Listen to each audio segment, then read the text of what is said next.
Once upon a time, there was a teenager named Andy who was ready to go to college. He wanted to take his favorite toy Woody with him and decided to put the rest of his toys in the attic.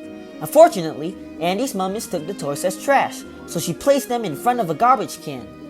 The toys escaped from the bag, thinking they were supposed to be thrown away, so Jesse suggested to go to Sunnyside daycare.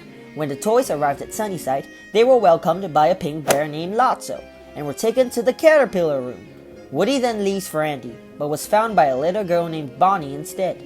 After a day of being tortured by the younger kids, Buzz decides to speak to Lotso about moving the toys to the butterfly room, but Lotso showed his true colors and denied his request, and he reset Buzz to make him think he was a real space ranger again.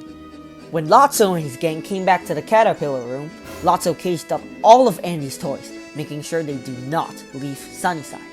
Back at Bonnie's house, Woody realized that his friends were in danger and decides to rescue them. Woody and the toys came up with an escape plan to escape Sunnyside through the garbage chute.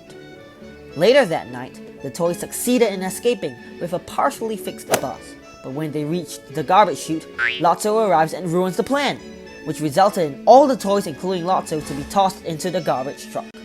At the dump, Buzz somehow becomes completely back to normal, while Rex finally saw daylight. Except it wasn't daylight, it was fire!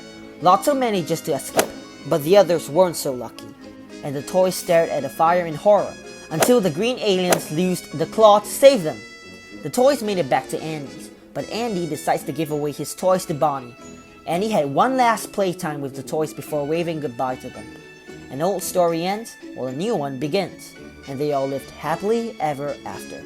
Or until the next movie, of course.